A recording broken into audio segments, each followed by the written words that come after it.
सो है एवरीवन। रविन्द्रनाथ टैगोर की जीवनी में हम लोग ने देख चुका था कि कैसे वे शांति निकेतन की स्थापना कर चुके थे और उसे चलाने के लिए कितनी तपस्या की, अपना सारा मेहनत और सारा जो धन था उसे लगा दिया था। और पंडित जवाहरलाल नेहरू ने इस संस्था के संबंध में ठीक ही कहा था, जिसने शांति निकेतन को नहीं देखा उसने हिंदुस्तान को ही नहीं देखा। अब आगे विश्व भ्रमण और भारतीय संस्कृति का प्रचार। महाकवि रविन्द्रनाथ ने अपनी रचनाओं द्वारा संसार में भारतीय संस्कृति का जो मान बढ़ाया वह भी उनकी एक महत्वपूर्ण सेवा है। अंग्रेजों ने हमारे देश को अपने अधीन करके केवल उसका आर्थिक शोषण ही नहीं किया था, वरन वे उसकी सभ्यता तथा संस्कृति को अत्यंत हीन साबित करके संसार को यह भी बतलाना चाहते थे कि भारत शासन करके इन लोगों को सभ्य बना रहे हैं। पर जिस समय महाकवि डेनमार्क की सहकारी शिक्षण पद्धति का अध्ययन करने के उद्देश्य से इंग्लैंड पहुंचे और वहां उन्होंने अपनी गीतांजलि की कुछ कविताओं का अनुवाद श्रेष्ठ अंग्रेज साहित्यकारों और कलाकारों को सुनाया, तो विद्वानों में उनके नाम की धूम मच गई। तत्कालीन अंग्रेज कवि ईट्स के आग्रह पर इंडिया सोसाइटी ने गीतांजलि का अंग्रेजी अनुवाद पुस्तकार सन 1912 में प्रकाशित किया। उसके आध्यात्मिक भाव की उच्चता और काव्य सौंदर्य से लोग इतने आकर्षित हुए कि सैकड़ों उनके दर्शनों को आने लगे और जगह जगह उनके सम्मान में समारोह होने लगे। गाइस, गीतांजलि के लिए ही रविन्द्रनाथ टैगोर को लिटरेचर का नोबेल प्राइज़ मिला था और वो पहले एशियन थे जिन्हें नोबेल प्राइज़ मिला था लिटरेचर के लिए शायद। गीतांजलि का सारांश एक लेखक के शब्दों में इस प्रकार प्रकट किया जा सकता है। गीतांजलि में वैष्णव कवियों की प्रेम भावना का अनुपम परिचय दिया गया है। साथ ही उसमें उपनिषदों के सर्वोच्च आध्यात्मिक विचारों की भी बड़ी मार्मिकता से समावेश है। कवि का यह अनूठा ग्रंथ आध्यात्मिक गगन पर ज्ञान सूर्य बनकर उदित हुआ है, जिसकी निर्मल ज्योति का प्रकाश समस्त विश्व का हृदय आलोकित कर रहा है। कवि लिखता है, प्रभु की निकटता पाने के लिए बाहरी जप तप योग और वैराग्य की आवश्यकता नहीं, वह तो हृदय में स्पष्ट रूप से बैठा हुआ है और हम प्रत्येक क्षण उसके स्पर्श का अनुभव करके पुलकित हुआ करते हैं। कवि उस जीवन देवता को संसार में सभी ओर देखता है। इसी उद्देश्य से सब प्रकार के पापों और कुकर्मों से बचकर रहना चाहता है, जिससे उसका शरीर भगवत स्पर्श कर सके।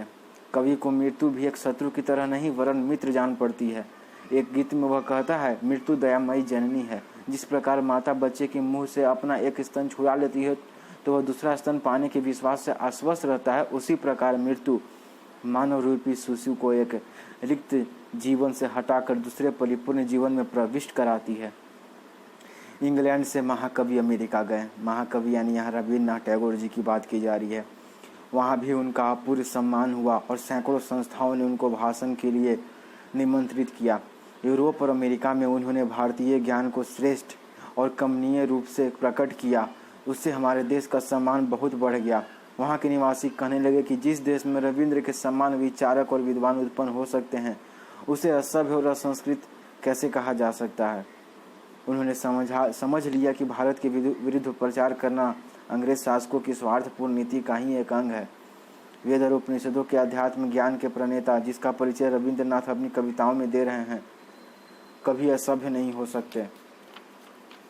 अमेरिका में महाकवि का जो अभूतपूर्व स्वागत सम्मान हुआ, उसका बढ़ा चढ़ा सचित्र वर्णन वहाँ के पत्रों में प्रकाशित होने से यूरोप के अन्य देश वाले भी उनके संबंध में उत्सुकता पैदा हो गई और जगह जगह से उनके पास निमंत्रण आने लगे। इसलिए कुछ समय पश्चात दोबारा उनको यूरोप यात्रा करनी पड़ी थी। डेनमार्क जाने का विचार तो वे बहुत पहले कर चुके थे। वहाँ की राजधानी कोपेनहेगन में हजारों नगर निवासी उनके स्वागतार्थ आए। विश्वविद्यालय में उनका भाषण ऐसा पसंद किया गया कि हजारों लड़कों और नागरिकों ने उनकी जुलूस जलती हुई मसालों के साथ निकाला और इस प्रकार भारत की दार्शनिक और धार्मिक विचारधारा का हार्दिक सम्मान किया। स्वीडन में भी उनका ऐसा ही सम्मान किया गया। वहाँ के जुलूस में सबसे आगे उस देश के लाट पादर यानी प्रधान धर्मगुरु चल रहे थे। इतना सम्मान वहाँ किसी विदेशी विद्वान का कम ही देखने में आया था। जर्मनी वालों को तो आर्य संस्कृति पर विशेष अभिमान है और वेदों का सबसे अधिक प्रचार उसी देश में हुआ है। वहाँ के विश्वविद्यालय में रविन्द्रनाथ का दर्शन करने और भाषण सुनने इतनी अधिक भीड़ हो गई कि सभा भवन का हॉल ही नहीं, बरामदा और सीढ़ियाँ भी जन समूह से भर गईं। दरवाजे और सीढ़ियों पर जन समूह की अधिकता के कारण स्वयं महाकवि का सभा मंच तक पहुंचना कठिन हो गया। उनके संबंध में लोगों ने जो बातें सुन रखी थी, उससे वे यही समझ रहे थे कि रविन्द्र बाबू भगवान ईसा मसीह के सदृश ही हैं और वास्तव में यूरोप में महाकवि को एड़ियों तक लंबे लबादे, सफ़ेद दाढ़ी और सफ़ेद सर के बालों ने एक ईसाई संत के रूप में ही परिवर्तित कर दिया था। जब वहाँ से कोई दर्शक हटने को राजी न हुआ तब एक अध्यापक बहुत से लड़कों को लेकर बाहर चले आए और बाहरी दर्शकों को अपना स्थान देकर रास्ता साफ कराया। इस पर लड़के निराशा प्रकट करने लगे। महाकवि ने कहा, तुम लोग खेद मत करो, कल मैं तुमसे अलग बातचीत करूंगा। उस सभा में 14-15 हजार दर्शक इकट्ठे हो गए थे। जर्मनी में रवि बाबू की पुस्तकों का भी बड़ा आदर हुआ। 3 सप्ताह के भीतर उनकी एक पुस्तक की 50,000 प्रतियां बिक गईं। फ्रांस वालों ने भी स्वागत में किसी प्रकार की कमी नहीं रखी। वहाँ के अधिकांश निवासी रोमन कैथोलिक संप्रदाय के अनुयायी हैं, जो भारतवर्ष के भक्ति मार्ग से मिलता जुलता है। महाकवि रविंद्र की पोशाक तथा आकृति पुराने ढंग के पादरियों से मिलती जुलती जान पड़ती थी, इसलिए कितने ही लोग तो भक्ति पूर्वक झुककर उसके लबादे का किनारा चूमते थे और ताली पीट पीट कर प्रसन्नता का भाव प्रकट करते थे। महाकवि जहाँ कहीं गए उन्होंने भारतीय अध्यात्म पर आधारित समानता तथा प्रेम का संदेश ही दिया। हम सब भाई भाई हैं, अमीर गरीब का भेद निरर्थक है, मनुष्य मनुष्य में कोई अंतर नहीं। भाई के साथ द्वेष करना अथवा लड़ना धर्म नहीं है, सबसे प्रेम करना ही मानवता का सार है। प्रेम और भाईचारे का व्यवहार संसार का सबसे बड़ा सिद्धांत है। प्रेम और भाईचारे का व्यवहार संसार का सबसे बड़ा सिद्धांत है। नोबेल पुरस्कार की प्राप्ति। यूरोप के स्वीडन देश में अल्फ्रेड नोबेल नाम के एक बहुत बड़े उद्योगपति हो गए हैं, जिन्होंने अपनी संपत्ति का एक बहुत बड़ा भाग संसार के विद्वानों, वैज्ञानिकों और शांति प्रचारकों को पुरस्कार देने के लिए अर्जित कर दिया था। उसी संस्था की तरफ से प्रति वर्ष 1,20,000 रुपये का एक पुरस्कार संसार के किसी भी देश के ऐसे साहित्यकार को दिया जाता है जिसकी रचना एक निर्णायक समिति द्वारा सर्वश्रेष्ठ स्वीकार कर ली जाए। सन 1913 में जब महाकवि यूरोप की यात्रा करके वापस आए तो कुछ ही सप्ताह में समाचार आया कि इस वर्ष का नोबेल पुरस्कार उनकी तरफ उनकी पुस्तक गीतांजलि पर देने का निश्चय किया गया है।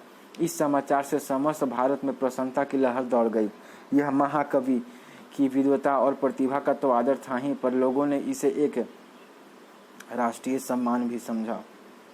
महाकवि के सम्मान में यहाँ भी बड़ा समारोह किया गया।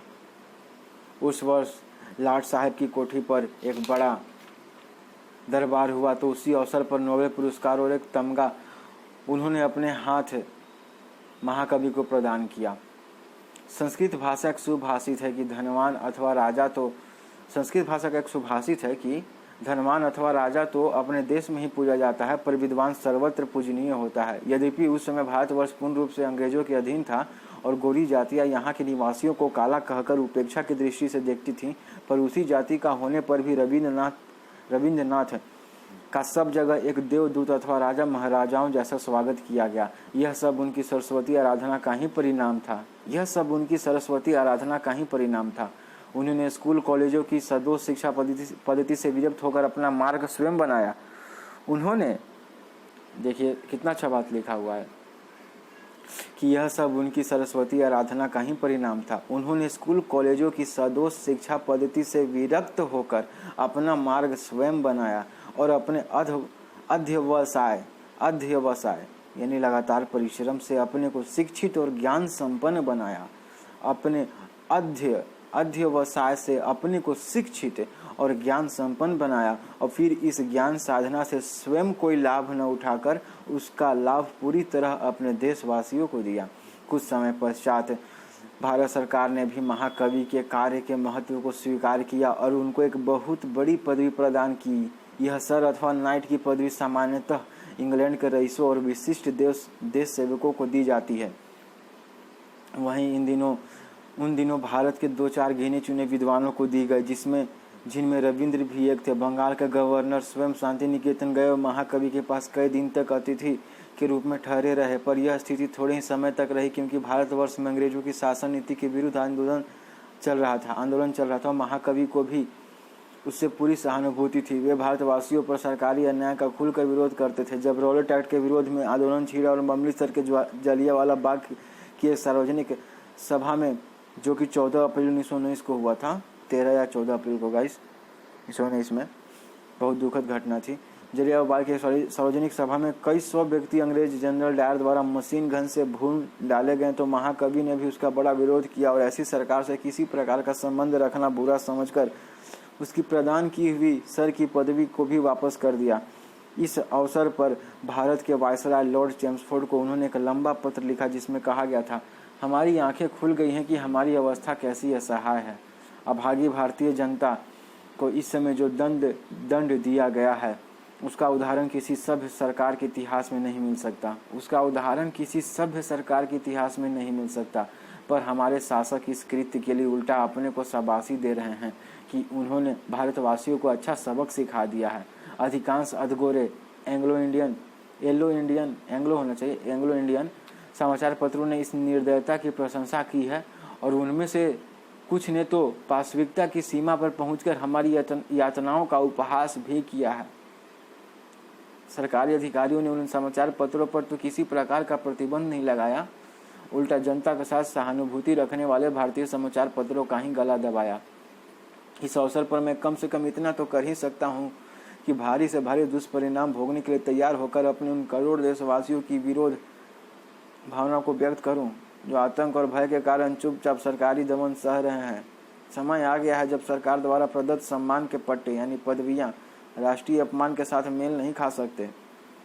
वे हमारी निर्लजता को और भी चमका देता है। ये तो वह मैं विवश होकर सादर प्रार्थना करता हूँ कि आप मुझे सम्राट द्वारा दी गई नाइटहुड की उपाधि से मुक्त कर दें। इस प्रकार महाकवि ने यह दिखला दिया कि जहाँ मानवता और राष्ट्रीयता का प्रश्न उपस्थित हो वहाँ प्रत्येक क्षेत्र के व्यक्ति को आगे बढ़कर उसके विरोध में अपना दायित्व निभाना चाहिए।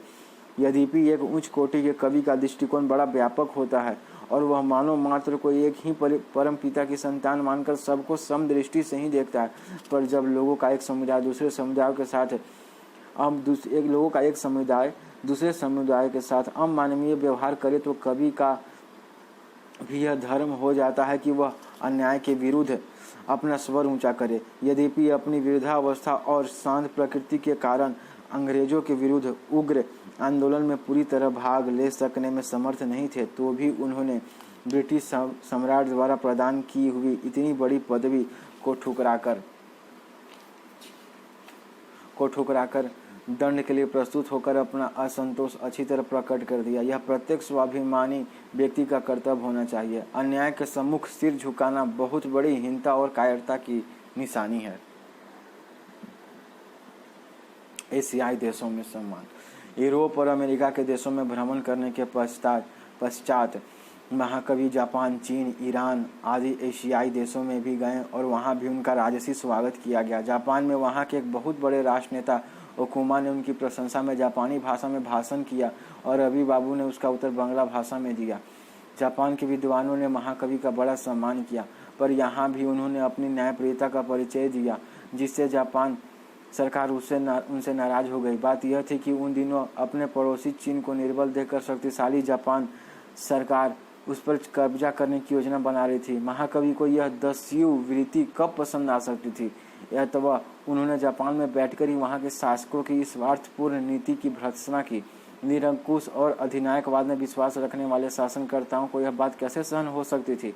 फिर भी महाकवि ने उनकी चिंता न करके अपनी निष्पक्ष सम्मति प्रकट कर दी और उनके देश से अपेक्षाकृत शीघ्र ही चले आए। कुछ समय पश्चात पेकिंग विश्वविद्यालय के निमंत्रण पर चीन भी गए। रास्ते में बर्मा, सुमात्रा, बाली, जावा आदि में भी उनका स्वागत किया गया। चीन में तो उनका ऐसा स्वागत समारोह किया गया जैसे राजा महाराजाओं का ही किया जाता है। फौजी अफसर उनकी देखभाल करते थे। प्रत्येक स्टेशन पर इस बात की पूछताछ की जाती थी कि उनको किसी बात की असुविधा तो नहीं है।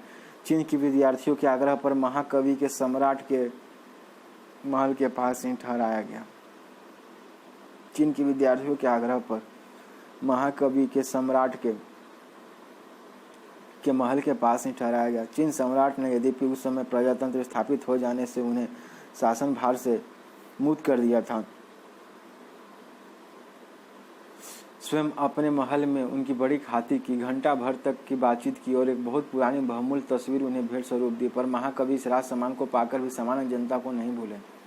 उन्होंने सार्वजनिक सभा में कहा, भाइयों, मैं एक सामान्य कवि हूँ, पर मैं एक मनुष्य हूँ और उसी हैसियत से तुम्हारे सामने खड़ा हूँ।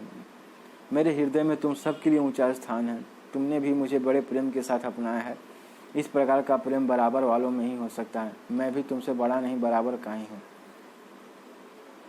जिन दिनों महाकवि चीन में ठहरे थे, तभी उनकी वर्षगांठ का अवसर आ गया।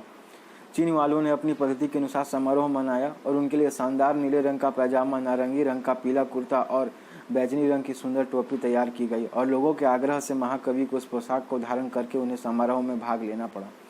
वहाँ के लोग उनको अपने जातीय स्वरूप को देखकर बड़े प्रसन्न हुए और उनको चू चेन तांग का नया नाम दिया, जिसका अर्थ होता है वज्र के समान शक्तिशाली भारत। वज्र के समान शक्तिशाली भारत चू चेन तांग का। वहाँ के लोग उनको अपने जातीय स्वरूप को देखकर बड़े प्रसन्न हुए और उनको चू चेन तांग का नया नाम दिया, जिसका अर्थ होता है वज्र के समान शक्तिशाली भारत सूर्य। वज्र तेजस्वी ओजस्वी, वज्र के समान शक्तिशाली, तेजस्वी ओजस्वी, वज्र के समान शक्तिशाली। ईरान भी प्राचीन काल से बड़े बड़े कवियों की भूमि रही है। वहाँ के बादशाह ने स्वयं निमंत्रण भेजकर विश्व कवि का अपने यहाँ अपूर्व स्वागत किया। इटली पहुँचने पर वहाँ के तानाशाह मुसोलिनी ने कहा, मैं आपकी रचनाओं को बड़े प्रेम से पढ़ता हूँ और मुझे वे पसंद आती हैं। इटली में उनको सरकारी मेहमान की हैसियत से रखा गया और उसी तरह का सब इंतजाम किया गया जैसा अन्य देशों के बड़े शासकों या राजाओं के आने पर किया जाता है। स्विट्जरलैंड का देश प्राकृतिक शोभा की दृष्टि से यूरोप का नंदन कानन का माना जाता है। ऐसी भूमि कवियों के लिए स्वभावतः आकर्षक और प्रसन्नतादायक होती है। वहाँ की शोभा देखकर महाकवि बहुत प्रसन्न हुए और यूरोप वालों को अपने संदेश देते हुए कहा, भारत की सभ्यता बहुत पुरानी है, इसकी मिट्टी के कण कण में सत्य की भावना पाई जाती है। भारत ने ही उस समय यूरोप को शिक्षित बनाया था, जिस समय यूरोप के लोग आदिम अवस्था में थे और ज्ञान विज्ञान से अपरिचित थे। उस समय भारत एक महान और सभ्य देश था। वहाँ के निवासी जलयानों द्वारा दूर दूर के देशों में गए और वहाँ अपनी शिक्षा और संस्कृति का प्रचार किया। महाकवि रूस भी गए, जहाँ की सभ्यता संस्कृति अब एक नए ढांचे में ढल गई है। वहाँ अमीर गरीब का भेद नहीं रखा गया है और सबको परिश्रम करके ही जीवन निर्वाह करना पड़ता है। वहाँ का शासन प्रबंध सामान्य जनता के प्रतिनिधि चलाते हैं। वहाँ पर सब प्रकार के उद्योग धंधे तथा खेती सहकारी पद्धति पर चलाए जाते हैं, जिनमें कोई एक व्यक्ति स्वामी नहीं होता है। इस प्रकार की अवस्था को देखकर महाकवि बहुत प्रभावित हुए। उन्होंने रूस की प्रशंसा में जिस बात को वहाँ पर उन्होंने सबसे अधिक पसंद किया वह थी वहाँ के लोगों की बराबरी की भावना। कोई किसी को छोटा बड़ा नहीं समझता था। हम भारतवासी भी मनुष्य मात्र को एक ही ईश्वर की संतान मानकर सबको बराबर बतलाते हैं। इतना ही नहीं, हमने इससे भी आगे बढ़कर आत्मवतः सर्वभूतेषु के सिद्धांत की घोषणा की है। पर व्यवहार में हम इन महान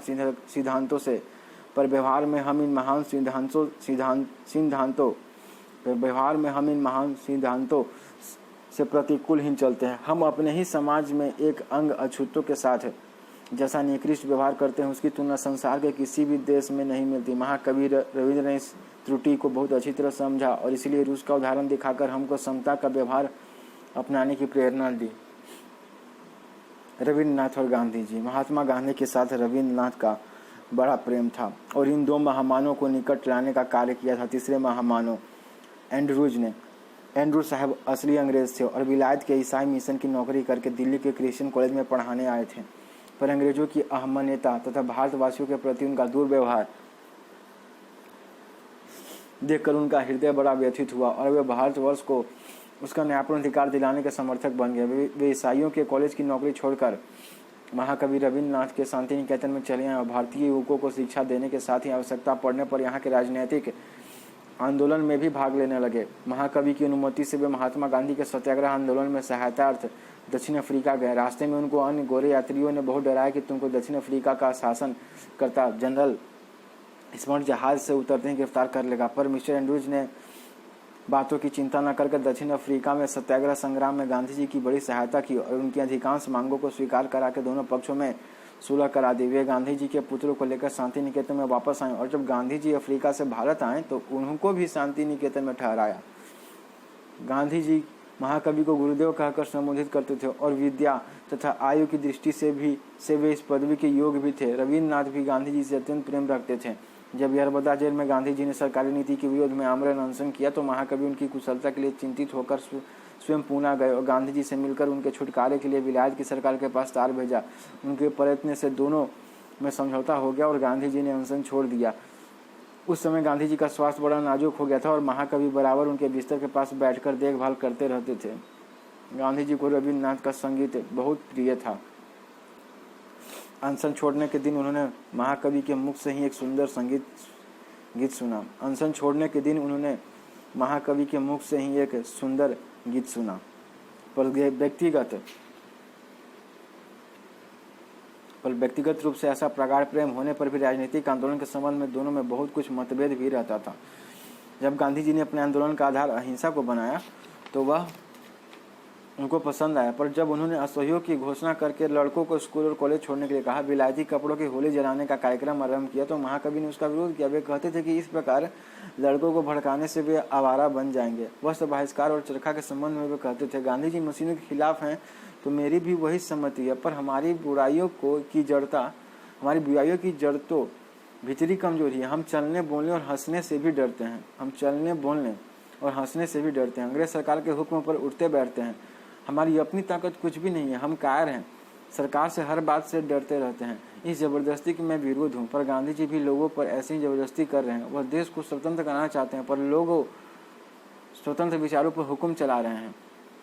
इस तरह अगर हमको स्वतंत्रता मिल भी जाएगी तो भी हम सच्चे अर्थ में स्वतंत्र न हो सकेंगे।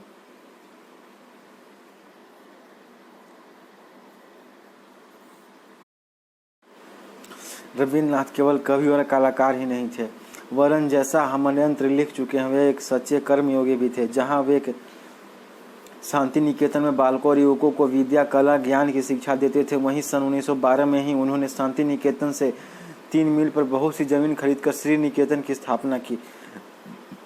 इस संस्था का उद्देश्य विद्यार्थियों को कृषि उद्योग और व्यवसाय का व्यवहारिक प्रशिक्षण देना था। अब तक यहाँ से हजारों विद्यार्थी शिक्षा प्राप्त करके सफलतापूर्वक देश की प्रगति में योगदान कर चुके हैं। श्री निकेतन में जहाँ विद्यार्थियों को कृषि उद्योग और व्यवसाय का प्रशिक्षण दिया जाता था। ठीक है। महाकवि ने यूरोप, अमेरिका के विद्वानों और विश्वविद्यालयों के निमंत्रण पर उन देशों की 8 बार यात्रा की थी और वहाँ की प्रगति तथा परिस्थितियों का सूक्ष्म निरीक्षण किया था। उन्होंने इस तथ्य को भली प्रकार समझ लिया था कि जहाँ भारत को यूरोप से पुरुषार्थ और भौतिक साधनों में प्रगति संबंधी शिक्षा ग्रहण करने की आवश्यकता है, वहाँ यूरोप भी भारत से अध्यात्म विषय ज्ञान प्राप्त करके अपनी स्थिति को सुदृढ़ कर सकता है। इस उद्देश्य की पूर्ति के लिए उन्होंने विश्व भारती की स्थापना की। इसका आदर्श वाक्य यानी मोटो रखा गया, विश्व भौतिक निडब, अर्थात यहाँ सारे संसार को शरण मिल सकती है। सचमुच वर्तमान युग में विश्व की सबसे बड़ी समस्या यही है कि वह भौतिकवाद और अध्यात्मवाद में समन्वय किस प्रकार करे। अब तक विश्व की अधिकांश संस्कृतियों का विकास एकांगी हुआ है। कम से कम पिछले 700 वर्षों से यूरोप भौतिक साधनों और शक्ति को बढ़ाने में लगा हुआ है और एशिया के देश इस बीच में प्राय प्रधानता के नाम पर आध्यात्मिक विषयों पर ऊहापोह में तल्लीन रहे। वास्तविक अध्यात्म तो बहुत उच्च कोटि का है और चारों पुरुषार्थ को प्रदान करने वाला मार्ग है। चारों पुरुषार्थ यानी कि धर्म, अर्थ, काम और मोक्ष। धर्म, अर्थ, काम, मोक्ष। वास्तविक अध्यात्म तो बहुत उच्च कोटि का है और चारों पुरुषार्थों को प्रदान करने वाला मार्ग है, पर जब मनुष्य केवल उसके सैद्धांतिक ढांचों को ग्रहण कर लेता है और वास्तविक शक्ति से रहित होकर सांसारिक दृष्टि से उसका पतन हो जाता है और वह परमुखापेक्षी बन जाता है। इस स्थिति को देखकर आज अधिकांश शिक्षित कहलाने वाले अध्यात्म को एक निकम्मी चीज समझने लगे हैं और भारतवर्ष को ही इसका सबसे बड़ा उदाहरण बतलाते हैं। महाकवि ने इस समस्या को अच्छी तरह समझा था और इसी को हल करने के लिए आदर्श के रूप में विश्व भारती की स्थापना की थी। उनका उद्देश्य यही था कि जिस प्रकार यूरोप, अमेरिका के कुछ संस्थाएं भारतीय छात्रों को विज्ञान और आधुनिक कला कौशल की शिक्षा दे रही है, उसी प्रकार भारत में भी कुछ संस्था ऐसी होनी चाहिए जहां सब देशों के ज्ञानाभिलाषी सम्मिलित हों और अध्यात्म के सिद्धांत और व्यवहार को जानने की सुविधा प्राप्त कर सके। इसलिए उन्होंने संसार भर के देशों का कई बार भ्रमण करके वहाँ के विद्वानों तथा संस्थाओं से संबंध स्थापित किया और उनके तथा अपने विचारों के आदान प्रदान की व्यवस्था की।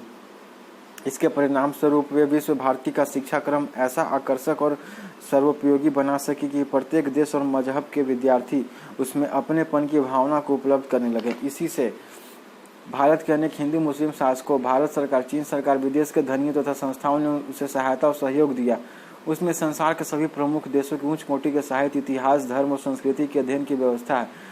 इसमें उच्च शिक्षा प्राप्त व्यक्ति ही भाग लेते हैं। अन्य विद्यार्थियों के लिए शांति निकेतन का शिक्षा क्रम इससे पृथक है। वह प्रातःकालीन प्रार्थना से आरंभ होकर रात्रि में भी समस्त छात्रों के सामूहिक ज्ञान से समाप्त होता है। ज्ञानज्ञ सर्वभूत होता। जैसा पाठकों को अब तक के जीवन वृत्तांत से प्रतीत हुआ है कि महाकवि रविंद्र संसार के इन्हीं गिने मानव तनधारियों में से एक महान आत्मा थे जिनका जन्म किसी विशेष उद्देश्य की पूर्ति के लिए ही होता है। इसलिए वे संसार में चाहे धनवान पदवी प्राप्त करके बड़े आदमी कहलाए, चाहे लंगोटी लगाकर और सूखी रोटी खाकर निर्धन अवस्था में रहे, पर वे कोई ऐसा महान कार्य पूरा कर आते हैं जिसे आगामी पीढ़ियां सैकड़ों वर्ष तक उनका गुणानुवाद करती रहती है। महाकवि रविंद्र वंशक्रम से उच्च पदस्थ और धनी व्यक्ति थे और तत्पश्चात अपनी अप्रतिम योग्यता से भी उन्होंने बहुत कुछ कमाया। उनकी लिखी पुस्तकों की बिक्री भी देश विदेश में इतनी हो जाती थी कि उससे भी काफ़ी आय होती थी, पर इस संपत्ति को उन्होंने ज्ञान यज्ञ में समर्पित कर दिया। उनका यह ज्ञान यज्ञ शांति निकेतन और विश्व भारती के रूप में था। यद्यपि इसमें रहने वालों को रहन सहन बहुत सादा और सात्विकतापूर्ण था, तो भी जब उसका अधिक विस्तार हो गया और उसमें एक अंतर्राष्ट्रीय स्तर की योग्यता के शिक्षक को रखने की आवश्यकता पड़ी तो उनके निजी साधन अपर्याप्त सिद्ध हुए। बाहर के धनिकों ने स्वेच्छा से जो सहायता दी वह भी इस व्यय की पूर्ति न कर सकी। इस पर भी महाकवि ने हिम्मत नहीं हारी और वे बहुत सा काम अपने हाथ से ही करके उसका संचालन करते रहे। अंतिम वर्षों में जब वे 80 वर्ष के लगभग हो चुके थे तो संस्था के लिए धन का ऐसा अभाव हुआ कि उन्होंने नाटकों में अभिनय करके उसके लिए धन एकत्रित करने का निश्चय किया। तदनुसार वे अपने शिष्य मंडली के साथ बाहर निकले और कई स्थानों में अभिनय किए। जब गांधी जी ने सुना कि महाकवि को इस अंतिम अवस्था में स्वास्थ्य के ठीक न होते हुए भी संस्था के व्यय निर्वाह के लिए नगर नगर भटकना पड़ रहा है, तो उन्होंने अपने एक धनिक अनुयायी को उनकी सहायता के लिए प्रेरणा दी और बम्बई पहुंचते ही महाकवि को 60,000 का एक चेक प्राप्त हो गया। व्यय की समस्या हल हो जाने पर वे अपने आरंभ में वापस आ गए। महापुरुषों का यही लक्षण बताया गया है कि संपत्ति विपत्ति में अपनी चित्तवृत्ति को संतुलित रखें। महापुरुषों का यही लक्षण बताया गया है कि संपत्ति विपत्ति में अपनी चित्तवृत्ति को संतुलित रखें और उद्देश्य से किसी दशा में पीछे पैर न हटावें।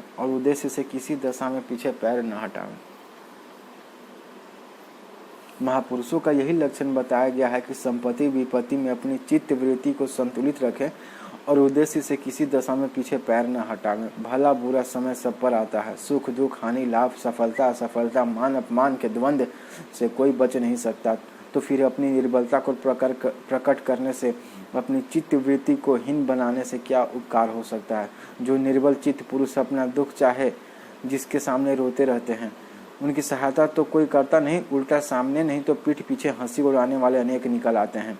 इसलिए श्रेष्ठ मनुष्यों की कार्य प्रणाली यही होती है कि वे किसी भी परिस्थिति में धैर्य नहीं छोड़ते और फल की चिंता न करके अपने कर्तव्य पालन में लगे रहते हैं। इसका परिणाम प्रायः यह होता है कि ईश्वर उनकी सहायता करता है। जो अपनी सहायता करते हैं, वाली कहावत के अनुसार किसी न किसी स्रोत से उनको सहायता भी मिल जाती है।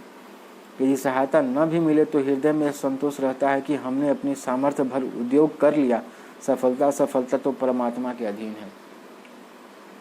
इस दैवी नियम को अपना आदर्श मानकर महाकवि दोनों संस्थाओं का संचालन कौन शांति निकेतन और विश्व भारती।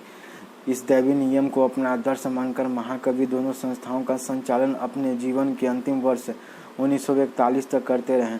सन 1940 के सितंबर से ही वे बीमार हो गए और मई 1941 तक हालत खराब रही। इलाज के लिए उनको शांति निकेतन से कलकत्ता लाया गया, जहां प्रसिद्ध डॉक्टर उनकी देखभाल करते रहते थे। उस समय गांधी जी ने अपने प्राइवेट सेक्रेटरी महादेव देसाई को उनका समाचार लेने वर्धा से कलकत्ता भेजा। गांधी जी का प्रेमपूर्ण संदेश पाकर उनकी आंखों से आंसू बहने लगे। इसके पहले कभी किसी ने उनकी आंखों में आंसू नहीं देखे थे। गांधी जी के हार्दिक प्रेम ने ही उनके हृदय को इस प्रकार द्रवित कर दिया।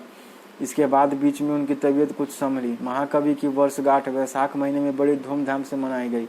सब आश्रम वासियों ने खूब सजावट की और महाकवि को अनेक वस्तुएं भेंट दी गई। यद्यपि सब लोग उनको देखकर यह नहीं जानते थे कि यही उनकी अंतिम वर्षगांठ है, पर वे स्वयं इस बात को अच्छी तरह समझते थे। उन्होंने उस अवसर पर जो कविता बनाई उसमें आने वाली मृत्यु का स्पष्ट संकेत था। वर्षा प्रारंभ होने पर उनका स्वास्थ्य फिर बिगड़ने लगा और इलाज के लिए फिर कलकत्ता जाना पड़ा। वहाँ 7 जून 1941 को उन्होंने अंतिम सांस ली और अपना कर्तव्य पूरा करके जहाँ से आए थे वहीं चले गए।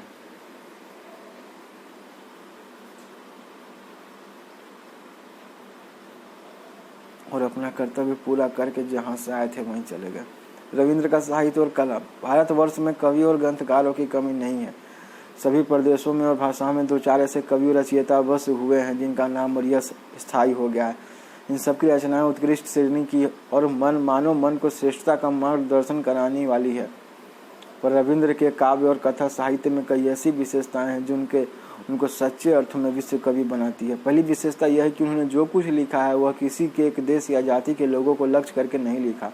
एक सच्चे अध्यात्मवादी की तरह उनको मनुष्यों के बीच किसी तरह का अंतर नहीं जान पड़ता, वरन एकाम बहुश्याम की वैदिक घोषणा के अनुसार प्रत्येक व्यक्ति उनको एक ही स्रोत से निर्गत प्रतीत होता था। यद्यपि उन्होंने अपनी रचनाएं बांग्ला भाषा में लिखी, इस कारण उनमें जो नाम आदि आए और जिन प्राकृतिक वातावरण तथा दृश्यों का चित्रण किया गया वह अधिकांश में वहीं से संबंधित था, तो भी उनका लक्ष्य मानव मात्र को अपना संदेश सुनाना रहा। उनके द्वारा रचित बहुसंख्यक पुस्तकों पर इसी दृष्टि से विचार करते हुए एक विद्वान ने रविंद्र साहित्य का विश्लेषण इन शब्दों में किया है। कविन्द्र रविंद्र की प्रतिभा सर्वतोमुखी थी। उन्होंने कविता की है, कहानियाँ लिखी है और नाटक निर्मित किए हैं, उपन्यास रचे हैं और निबंध लिखे हैं। कितनी विविधता है उनके साहित्य में, शायद ही उनके समकालीन किसी लेखक का कैनवास यानी क्षेत्र इतना विस्तीर्ण हो।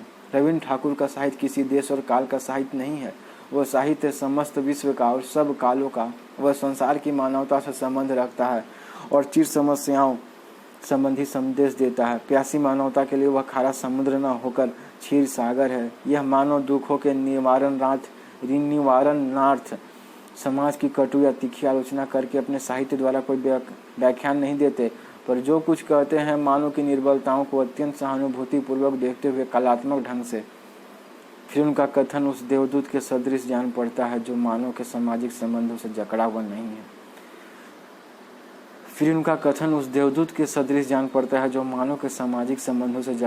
है। वह उनसे कुछ दूर है, कुछ हटा हुआ है, पर इतनी दूर और इतना हटा हुआ भी नहीं है कि निष्प्रिय और सहानुभूति से रहित हो जाए। उनका साहित्य ऐसी मनोदशा में रचा हुआ जान पड़ता है जो मनोदशा उसी मन की हो सकती है जो छोटे से शरीर में रहते हुए भी अपने को समस्त सृष्टि में व्याप्त अनुभव करे। इसलिए उनके साहित्य में अत्यधिक व्यापकता है। वह तर्क पर आश्रित नहीं, श्रद्धा पर आश्रित है। वह श्रद्धा किसी प्रकार के अंधविश्वासों की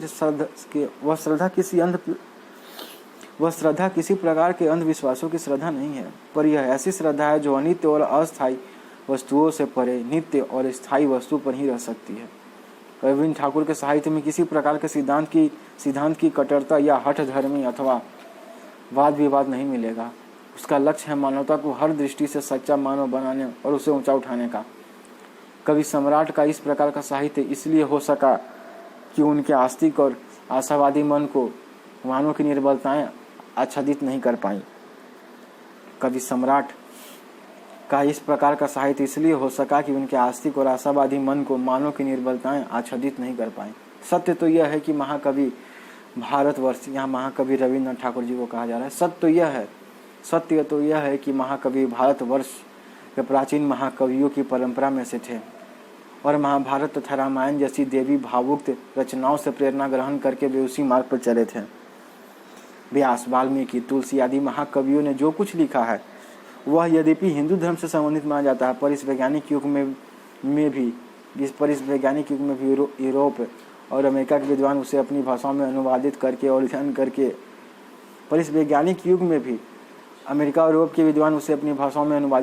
अध्ययन करके उसे महत्व दे रहे हैं। इसका कारण यही है कि उन्होंने जो कुछ कहा है वह मानव मात्र को मानते हुए ही कहा है। महाकवि रविंद्र इसी मार्ग के अनुयायी थे और उनकी रचना किसी संकीर्ण घेरे में आबद्ध न होकर विश्व मानव की एकता और श्रेष्ठता का ही संदेश देती हैं। सो यह था बुक, कंप्लीट हो गया रविन्द्रनाथ ठाकुर का। Thank you for listening. आगे और भी ऑटोबायोग्राफीज आएंगे। जय गायत्री माता। Thank you for listening.